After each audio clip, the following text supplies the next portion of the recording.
conflict, America, Iran. America, Iran. The U.S. military carried out massive precision strikes on the three key nuclear facilities in the Iranian regime: Fordow, Natanz, and Esfahan. Oil buddies to nuke nightmares. Iran-US beef just exploded into World War III chaos. Israel dropping bombs, proxies popping off. 2026 wildest war saga starts. Welcome to our channel. Today we are diving into the full story of Iran-US war, from friendship to enmity, Israel's role, Middle Eastern countries, proxy wars, sanction, mediation, and recent event. Don't blink. Miss a second, you will miss the nuke drop. Stick around for the full explosion.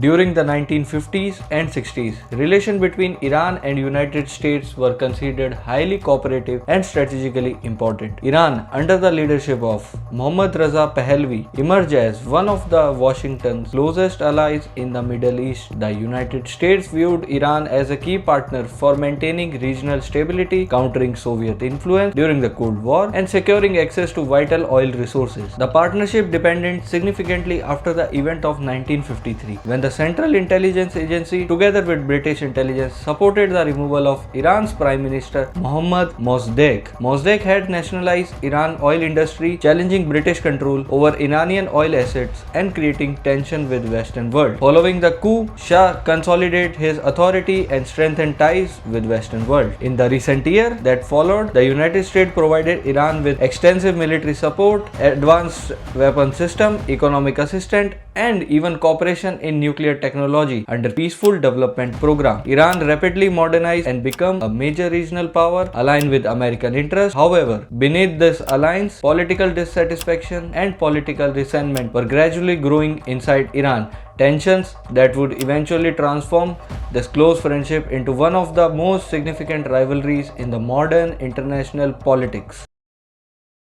The 1979 revolution marked a crucial turning point in the US-Iran relations, transforming a long-standing strategic partnership into a deep-seated hostility. The revolution, led by Ayatollah Ruhollah Khomeini, resulted in the overthrow of Shah Mohammad Reza Pahlavi, a key US-backed ally in the Middle East. Following the Shah's departure, the United States granted him asylum for medical treatment, a decision that provoked widespread outrage among Iranian revolutionaries. In 1979 November, this anger culminated in the seizure of US embassy in Tehran by militant students aligned with revolutionary movement. The attackers took 52 American diplomats and citizens hostage, holding them captive for 444 days in what became one of the most significant diplomatic crises in the modern history. The prolonged standoff severely damaged bilateral relations and symbolized the collapse of trust between the two nations. Although the hostages were ultimately released in January 1981, coinciding with the beginning of Ronald Reagan's presidency. In the aftermath of revolution, Iran redefined itself an Islamic republic with strong anti-Western and particularly anti-American ideological stance, shaping decades of geopolitical tensions that continue to influence international relations today.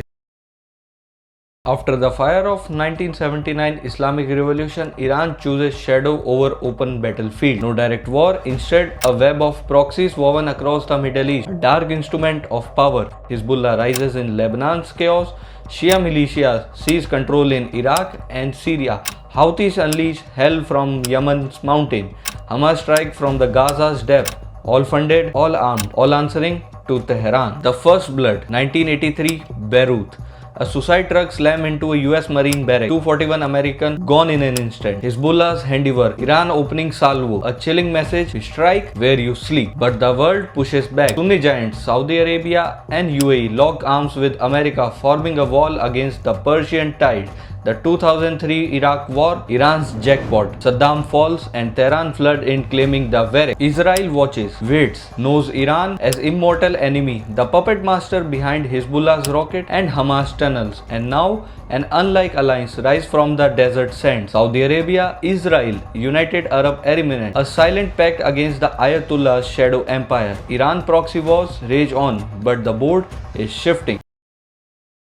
Israel has long feared Iran's nuclear ambition, seeing them as an existential threat. On the other side, Iran's leadership has repeatedly issued hostile rhetoric against Israel, depending one of the most volatile rivalries in the modern geopolitics. Tension escalated sharply in 2020 when the United States killed Iran's top military commander General Qasem Soleimani, a move that reshaped the regional power dynamic. Fast forward to today and the conflict has reached an entirely new level. In Operation Epic Fury, US and Israeli forces repeatedly target Iran's supreme leader, making a dramatic escalation from shadow warfare to direct confrontation.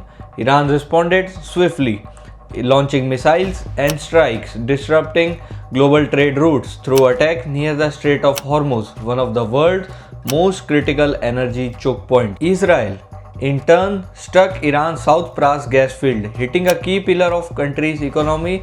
What we are seeing now is no longer a proxy of conflict, it's a direct and dangerous regional warfare with global consequences.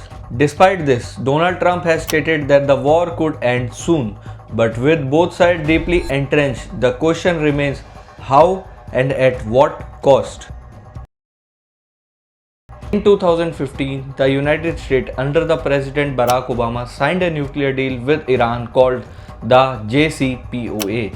The idea was very simple. Iran would limit its nuclear program and in return, economic sanctions would be lifted. At first, the deal worked. Iran reduced nuclear enrichment and allowed inspections. Its economy improved as it could sell oil again and trade with other countries. But in 2018, Donald Trump pulled the US out of the deal. He said it was unfair and reintroduced heavy sanctions under a policy called maximum pressure. Iran responded slowly by breaking the rule of agreement. It increased uranium enrichment and reduced cooperation with the inspectors. There were many attempts to fix the deal. The European Union, United States, Russia, and even China all tried to mediate. Talks happened, especially in Vienna, but no final agreement was reached. Part of the problem is history. In 1988, a US warship accidentally shot down an Iranian passenger plane, killing 290 during the war. During the Iran-Iraq war in 1980s, the US also supported Iraq against Iran. Because of this, there is a deep mistrust between the two sides. So today,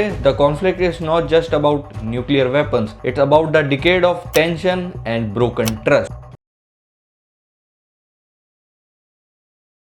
26, the conflict reached its peak. The United States launched a major military campaign called Operation Epic Fury. The operation targeted Iran's nuclear facilities, missiles, and part of its navy. The goal was very clear: to weaken Iran's military power and reduce threat in the region. But Iran responded quickly. Missiles were launched toward US-linked targets and allies. At the same time, Iran tried to disrupt Strait of Hormuz, one of the world's most important oil routes. This move shocked global market. Oil price surged almost instantly.